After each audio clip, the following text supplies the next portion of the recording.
Hallelujah. प्रभु के नाम में आपको मैं स्वागत करता हूं कि प्रभु आपको अपने नज़दीकी में लेके चले। और आज के दिन में जब हम प्रभु के वचन में हैं प्रियो, इस समय मेरे साथ आप निकालें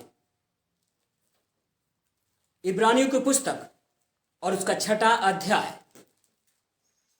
हम जिनके पास में प्रभु का वचन है उसमें नए नियम की पुस्तक में से इब्रानियों की पुस्तक 6वां अध्याय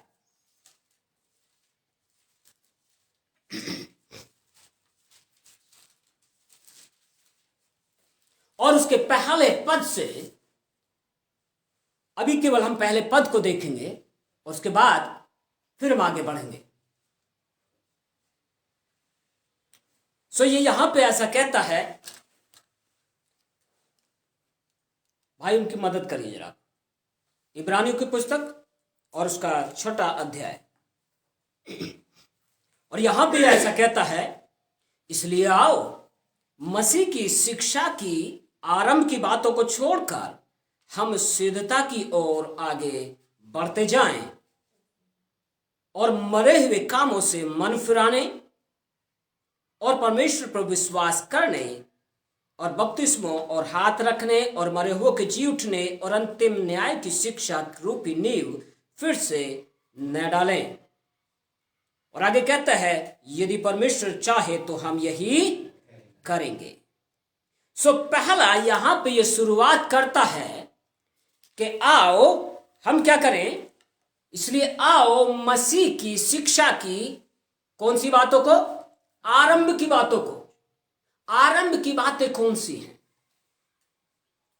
परमेश्वर एक ही है, वो जीवित है, और परमेश्वर और मनुष्यों के बीच में कौन है? एक ही बिछुआई है, और वो कौन है? वो प्रभु यीशु मसीह है। और आरंभ की बात तो यह है कि वो आया और पृथ्वी पे उसने आपके मेरे जीवन के लिए, न केवल आपके मेरे जीवन के लिए, लेकिन पूरी कायनात के लिए, पूरे संसार के एक एक जन के लिए उसने अपनी जान को दे दिया। और उद्धार उसी के द्वारा है। और न केवल उसने जान को दिया, लेकिन उसने अपने कहे अनुसार क्या किया? जब उसने कहा तुम इस मंदिर को गिरा दो और मैं इसे 3 दिन में बना के खड़ा कर दूंगा, तो उसने अपने देह के विषय में कहा था, और वो तीसरे दिन क्या हुआ? मुर्दों में से जी उठा। और जी उठने के 40 दिन तक वो पृथ्वी पे रहा, और फिर पिता के दाहिने जाकर के बैठ गया। और जहां वो आपके मेरे लिए क्या करता है? विनती करता है। और बाइबल कहती है वहीं से वो फिर आएगा बादलों के साथ वो उसकी सवारी करते हुए आएगा, और जीवितों और मुर्दों दोनों का न्याय करेगा। यह है आरंभ की शिक्षा। आरंभ की शिक्षा में यही है। प्रेरित 4 का और उसके 12 पद कहता है, स्वर्ग और मनुष्यों के बीच में केवल एक ही नाम दिया गया है जिसके द्वारा हम उद्धार को प्राप्त कर सकते हैं। हम फिर से कोई और शिक्षा या कुछ और लोग नहीं, साथ इसके द्वारा भी उद्धार है, इसके द्वारा भी छुटकारा है, ये हो ही नहीं सकता। इस ओर जाने की या शंका में रहने की जरूरत ही नहीं है। इसीलिए कहता है, इसलिए आओ मसीह की शिक्षा की आरंभ की बातों को छोड़कर, मसीह की शिक्षा की आरंभ की बातों को छोड़कर, आरंभ की बातें यही हैं, उद्धार केवल यीशु में है, जीवन केवल यीशु में है, और न केवल उद्धार है, लेकिन उसने आपको मुझको क्या दिया है? अपने पवित्र लहू को दिया है। और उसमें न केवल छुटकारा दिया, लेकिन पहला यूहन्ना 3 अध्याय कहता है कि हे प्रियो, हम परमेश्वर की संतान हैं। यूहन्ना 1:12 कहता है, परंतु जितनों ने उसको ग्रहण किया उसने उन्हें परमेश्वर की संतान होने का अधिकार दिया। You have authority to be his child, his own child. उसके लेपालक पुत्र, गोद लिए हुए पुत्र, उसको, उसने आपको मुझको अपने बेटे और बेटियां बना लिया। ये है आरंभ की शिक्षा। और जब वो इस बात को कहता है तो प्रेरितों के काम उसका 17 अध्याय में लिखा हुआ है कि हम उसी के वंशज हैं।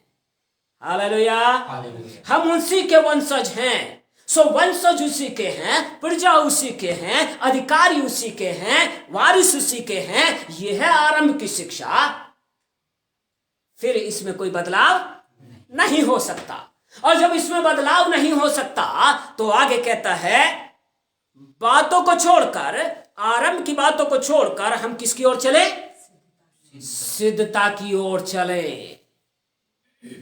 इसका मतलब परमेश्वर मुझको और आपको जहां पे हम हैं, जिन परिस्थितियों के अंदर हम हैं, जिस जगह पे हम हैं, उस पे रखना नहीं चाहता है। वो कैसा परमेश्वर है? वो बढ़ोतरी का परमेश्वर है। वो आपके मेरे जीवन को आगे ले चलने वाला परमेश्वर है, क्योंकि आपको मुझको उसने क्या बनाया है?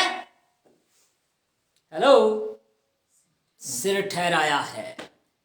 पूंछ बनाने के लिए नहीं बुलाया। पूंछ कहां रहती है? नीचे रहती है। नीचे रखने के लिए परमेश्वर ने नहीं बुलाया।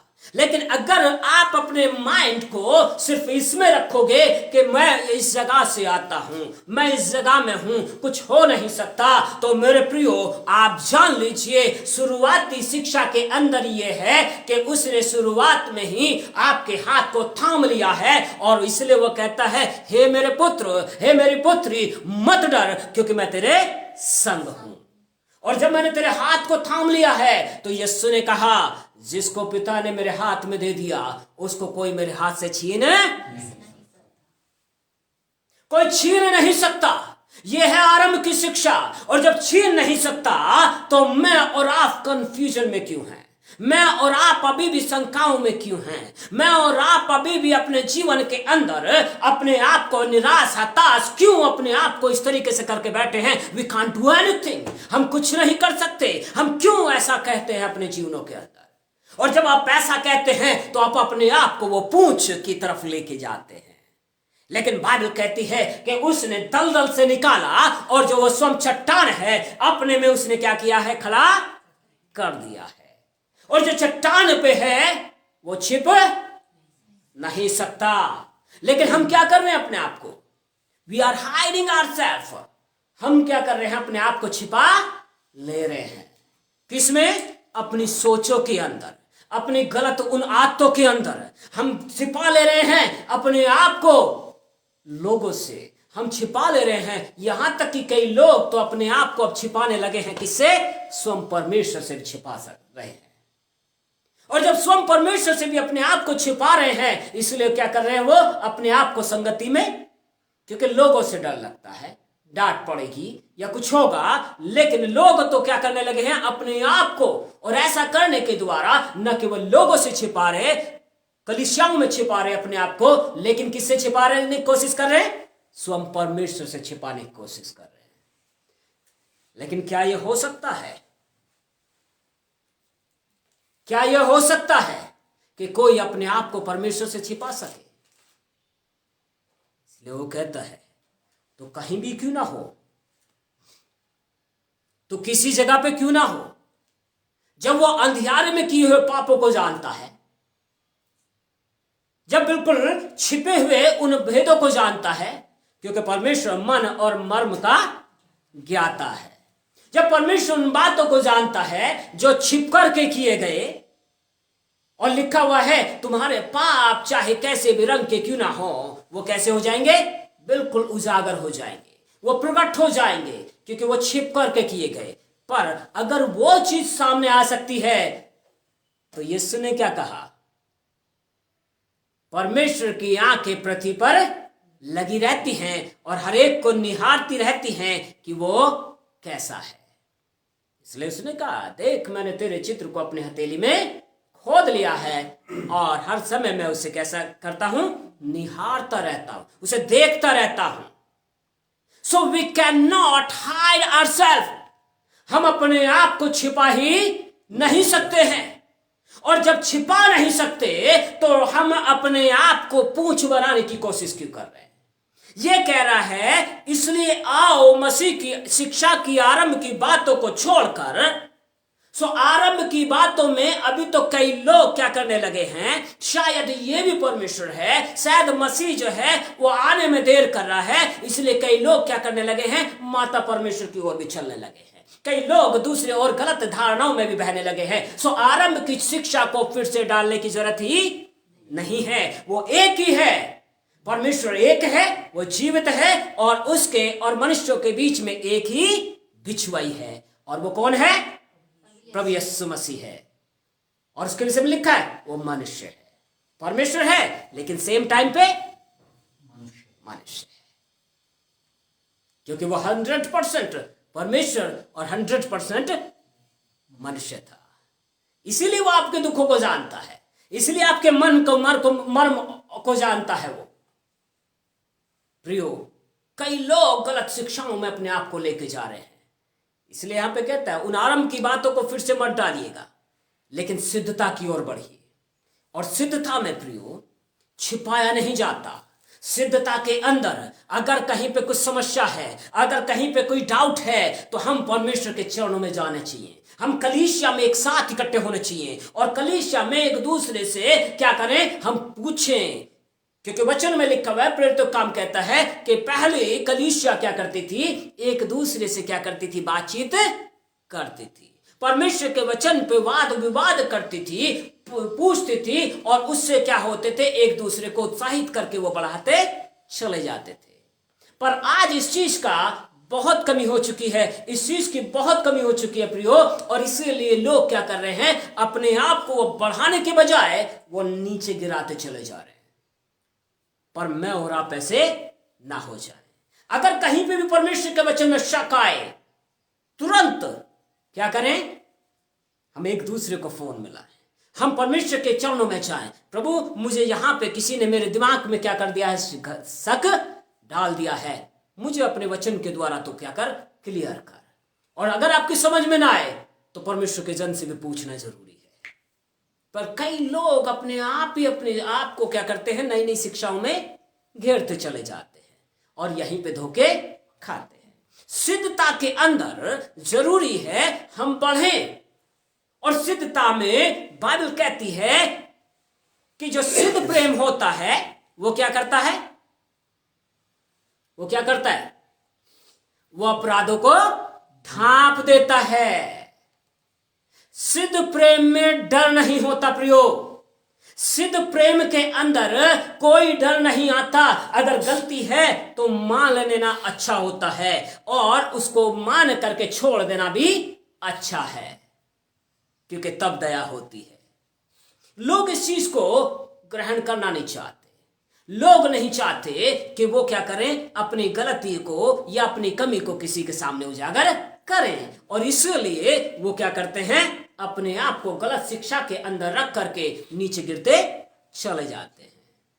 लेकिन परमेश्वर मुझको आपको ऐसा रखना नहीं चाहता। परमेश्वर मुझको और आपको कैसा रखना चाहता है, सिद्ध बनाना चाहता है। वो सिद्धता की ओर लेके चलना चाहता है। पर जब हम एक दूसरे से क्या करते हैं, अपने आप को हाइड करते हैं, अपने आप को छिपाते हैं, तो क्या होगा, फिर पाप जो है वो उजागर नहीं होगा, गलती उजागर नहीं होगी, और वो पाप कैसा बनेगा, वो पाप कैसा बनेगा, थोड़ा सा खमीर सारे गुथे हुए आटे को खमीर कर देता है, खराब कर देता है। छोटी छोटी लोमड़ियां जो दाग की बारी में घुस गई हैं, जो अंगूर की खेती में घुस गई है, इसलिए बाइबल कहती है कि उनको क्या कर, पकड़ ले। कई बार आदमी को खुद नहीं दिखता कि कौन सी लोमड़ी घुस गई है, इसलिए सिद्ध होना जरूरी है। और सिद्धता कई बार हम अपने आप से नहीं हो सकते, हमें एक दूसरे की जरूरत है। इसीलिए कहता है एक दूसरे के सम्मुख अपने अपने अपराधों को क्या कर लो, मान लो, तो तुम पे दया की जाएगी, तुम पे दया की जाएगी। और सिद्धता का यही परिभाषा है। सिद्धता में ऐसे ही आगे बढ़ा जाता है। सिद्धता में अपने आप को घमंडी बनाकर, अपने आप को शिरोमणि दिखा करके आगे बढ़ा नहीं जाता, और इसीलिए लोग मात खा रहे हैं। इसीलिए मसीह लोग आज परमेश्वर की यहां तक कि आदि शिक्षा में भी, अभी जो आरंभ की शिक्षा है उसमें भी चूक कर रहे हैं, उसके अंदर भी गलतियां खा रहे हैं, धोखे खा रहे हैं उसमें भी। लेकिन आगे ये कहता है सिद्धता की ओर आगे बढ़ जाएं और मरे हुए कामों से क्या करें? मन फिराएं। मरे हुए कामों से मन फिराएं। अब ये मरे हुए कामों की लिस्ट आपको बहुत सारी परमेश्वर के वचन में मिल जाएगी, मैं आपको नहीं बताने जा रहा, लेकिन जब जब आप परमेश्वर के वचन को पढ़ोगे आपको मरे हुए काम दिखाई देंगे, आपको मरे हुए काम दिखाई देंगे। हत्या, चोरी, व्यभिचार, ये सब सब क्या है?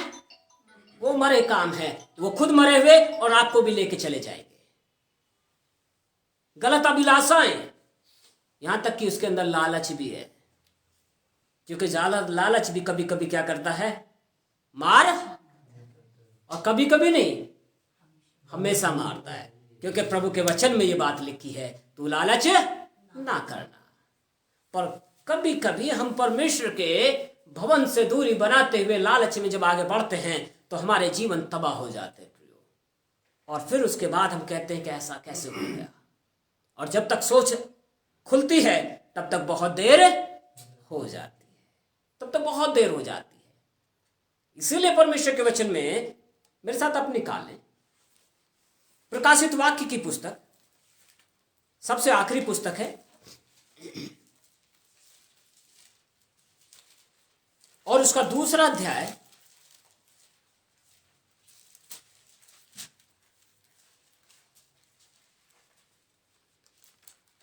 और उसके 2 पद से और 4 पद तक, 5 पद तक पढ़ेगा, जिसे जो कोई भी जरूर से पढ़ेगा जरा। मैं तेरे काम और तेरे परिश्रम और तेरे धीरज को जानता हूँ। क्या पहली बात क्या कहता है? मैं तेरे काम और तेरे परिश्रम, मतलब जो कुछ आप करते हैं, ही न्यू एवरीथिंग, वो सब कुछ जानता है। जिस काम को आप करते हैं उसको भी वो जानता है। हाँ, और यह भी कि तू बुरे लोगों को देख नहीं सकता। यह भी कि तू बुरे लोगों को देख नहीं सकता। हम कहते हैं ऐसा क्यों है, क्यों मेरे जीवन के अंदर आया? हम अपने जीवन को कई बार लोगों के विरोध में जो है खड़ा करते चले जाते हैं कि तू देख ही नहीं सकता गलत को। पर आगे क्या कहता है, पढ़िएगा जरा। और जो अपने आप को प्रेरित कहते हैं, जो अपने आप को प्रेरित मतलब चुना हुआ कहते हैं कि हाँ जी मैं परमेश्वर का हूं, हाँ, और है नहीं। जो अपने आप को कह रहे हैं कि हम मसीह हैं, लेकिन मसीह के लक्षण उसमें दिखते नहीं हैं, मसीह का काम उसमें से दिखाई नहीं देता। क्योंकि जब किसी के विरोध में अपने नीचे से जड़ काटोगे तो कहां दिखाई देगा? मुंह से बोलने से नहीं होता, आपके काम भी दिखेंगे। नीचे से जड़ नहीं कटनी है। क्या कहता है? मैं तेरे काम तेरे परिश्रम को जानता हूं और तेरे धीरज को भी जानता हूं कि तू धीरज धरता है मेरे विषय में, और तू ये जो करता है कि तू बुरे लोगों के कामों को देख ही नहीं सकता। यहां तक कि जो प्रेरित अपने आप को कहते हैं और है नहीं, हाँ, उन्हें तूने परख कर झूठा पाया। उनको तूने परख कर क्या पाया है? झूठा पाया। कई बार हम परमेश्वर के लोग जो अपने आप को चलते जाते हैं प्रभु के लोगों के साथ, लेकिन जिसको हम सबसे अच्छा समझते हैं वही हमें धोखा देके चला जाता है। ये पहले से कह रहा है कि तूने उसको झूठा पाया है, परखा है, क्योंकि बिना परख के किसी को परख, जब तक किसी को जांचा नहीं जाता, किसी को देखा नहीं जाता, आप किसी को कुछ भी नहीं समझ सकते। गले मिलने वाले बहुत हैं, पर जब जरूरत पड़ती है तब कितने आपके साथ खड़े हो रहे तब मालूम पड़ता है। ये क्या कहता है? उनको परख करके तूने पाया है कि वो कैसे हैं? झूठे हैं। हाँ, और धीरज धरता है और मेरे नाम के लिए दुख उठाते उठाते थका नहीं। तो धीरज धरता है और मेरे नाम के लिए क्या करते हुए? दुख उठाते हुए। कई बार हम अपनों से सुनते हैं, कई बार हम लोगों से सुनते हैं मसीह के कारण, कई बार हमें जिनके साथ हम चलते हैं वही दुख उठाते हुए हम उनसे जो है अपने आप को धोखे में पाते हैं और दुख उठाते हुए थके नहीं हैं, क्योंकि हमारी आशा छोटी मोटी नहीं है। हमारी आशा गिरने वाली आशा नहीं है प्रियो। हमारी आशा वो मजबूती के साथ है कि हम परमेश्वर के साथ हैं और प्रभु हमारे साथ है और वो हमें अंत तक नहीं छोड़ेगा। हमारी आशा गिरने वाली आशा नहीं है जी। पर मुझे तेरे विरुद्ध ये कहना है कि तूने अपना पहला सा प्रेम छोड़ दिया है। पर मुझे तेरे विरुद्ध एक बात कहनी है कि तूने अपने पहला सा प्रेम। हर एक चीज आपके मेरे जीवन के अंदर पाई जाती हैं।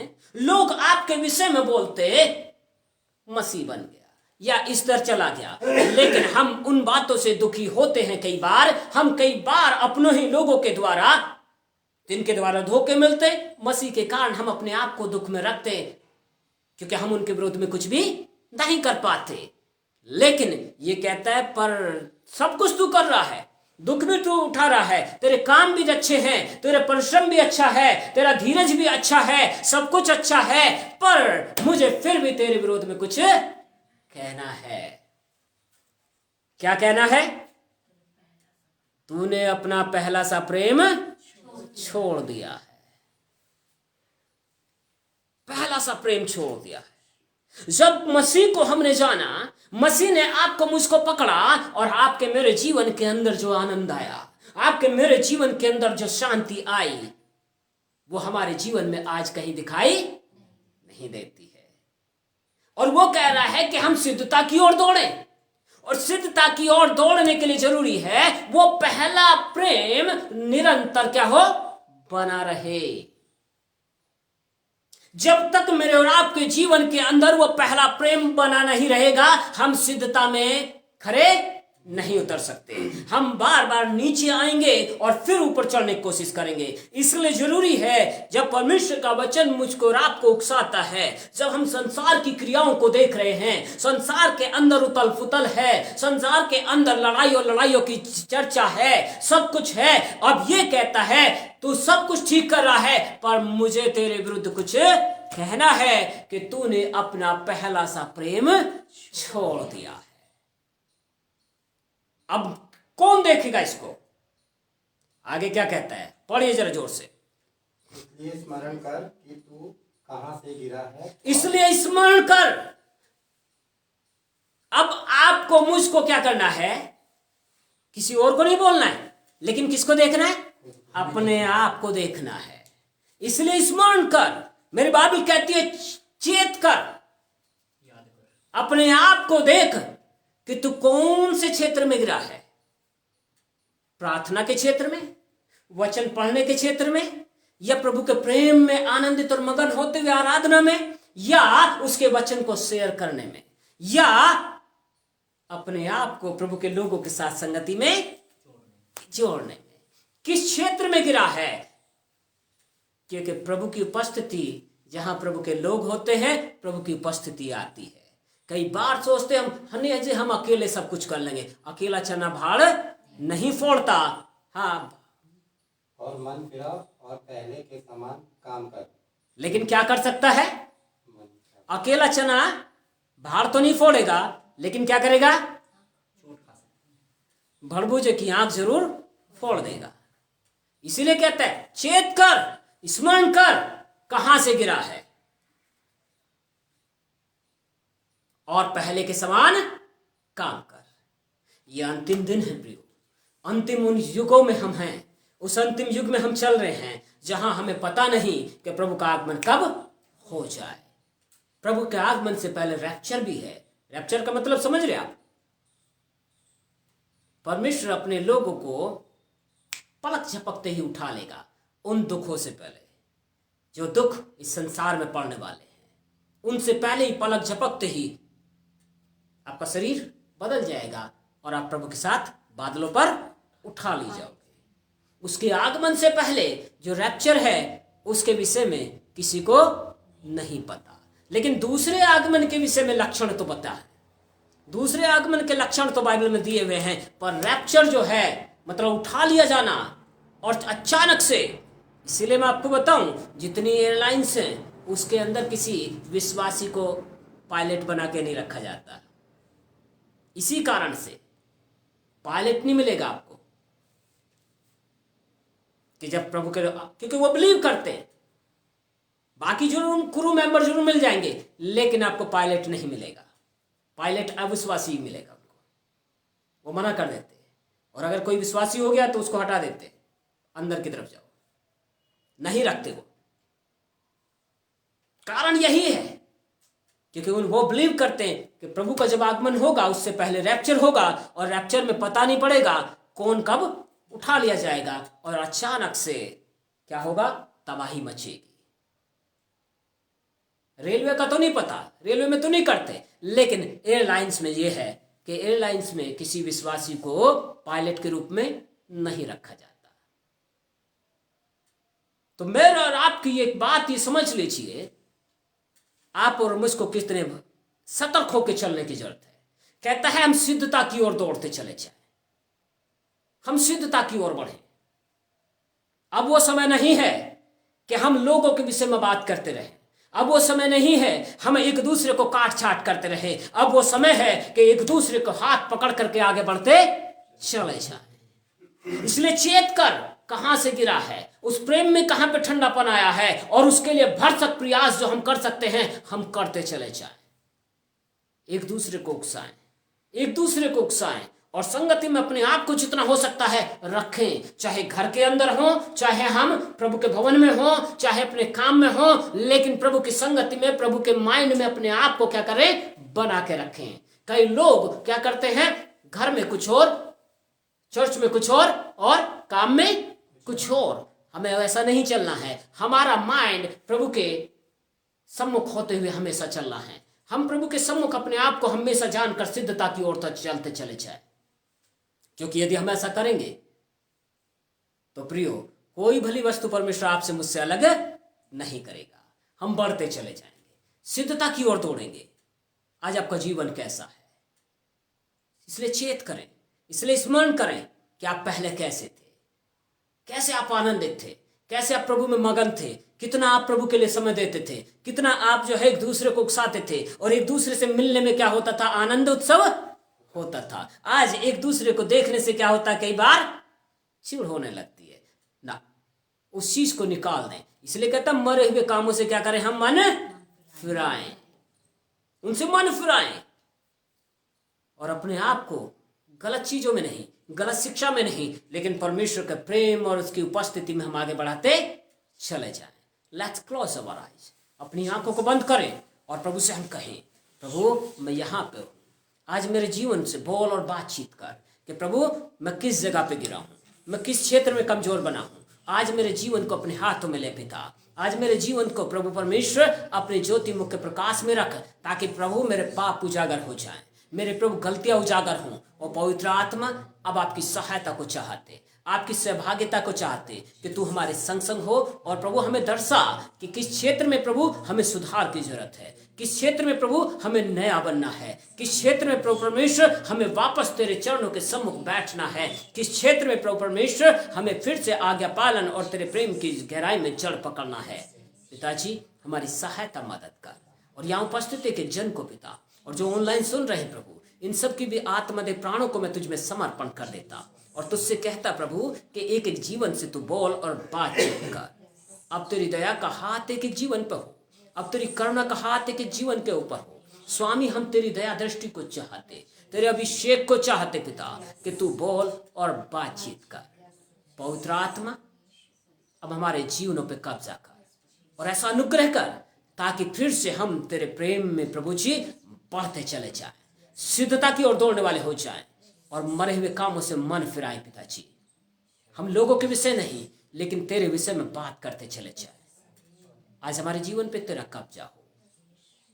इस समय यीशु जी मैं अपनी आत्मा दे प्राणों को पूरे घराने सहित कलीसिया को प्रभु आपके लहू में ढापते हुए, यहाँ उपस्थित है कि जन को तेरे लहू में ढापते हुए, अब प्रार्थना है जैसी जिसकी प्रार्थना विनती जिन्होंने रखी है पिता, उनके जीवन में जैसा उनका विश्वास उनके जीवन में इसी समय यीशु के नाम से होता चला जाए।